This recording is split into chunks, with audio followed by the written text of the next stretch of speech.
Des titres avec le quotidien Terral Quotidien qui parle du décès de Asto Sorna, le directeur de l'hôpital Amadou Sahembaye viré. Tribune parle de cette affaire aussi, le personnel qui a négligé Asto Sorna suspendu, les coupables en cours la prison.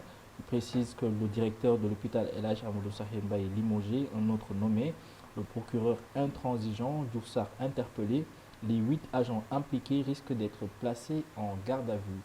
Vox Populi parle aussi des sanctions qui tombent à l'hôpital de Louga dans l'affaire Astou Sorna. Macky sabre le directeur, 8 agents cueillis hier par la police. L'Observateur nous parle du drame survenu à l'hôpital Magatlo de Linger, non-lieu partiel dans l'affaire des bébés calcinés.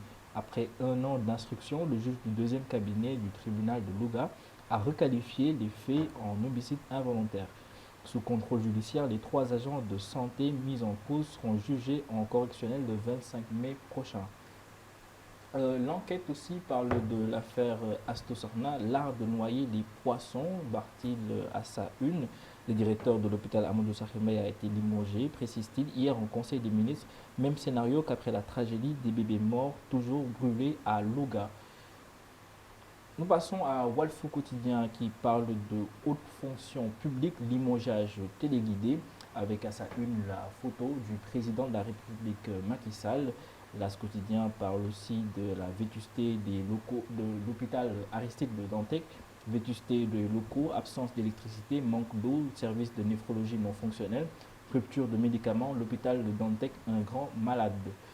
Busby parle des hôpitaux de Louga et de Dantec. Un mal, des mots. Le directeur de l'hôpital Amadou Sahembaye emporté par la mort d'Astou Sorna.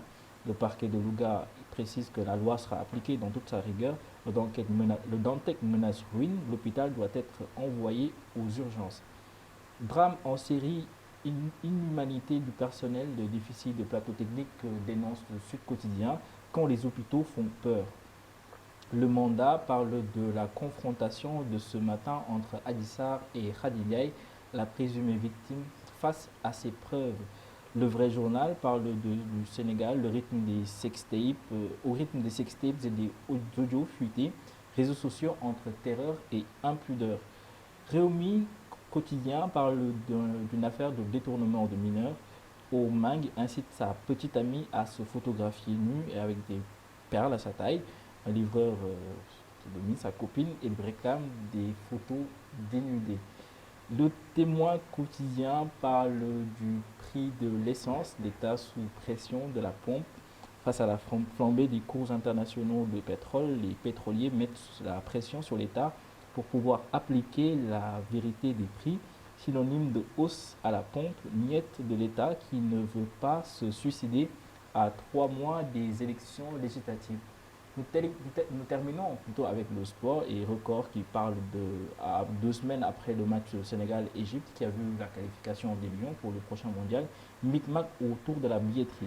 Réunion au sommet de la fédération, le mail de Mapate Gueye qui sème le doute, le comité exécutif pour vider le contentieux, c'est à retrouver dans le journal Record.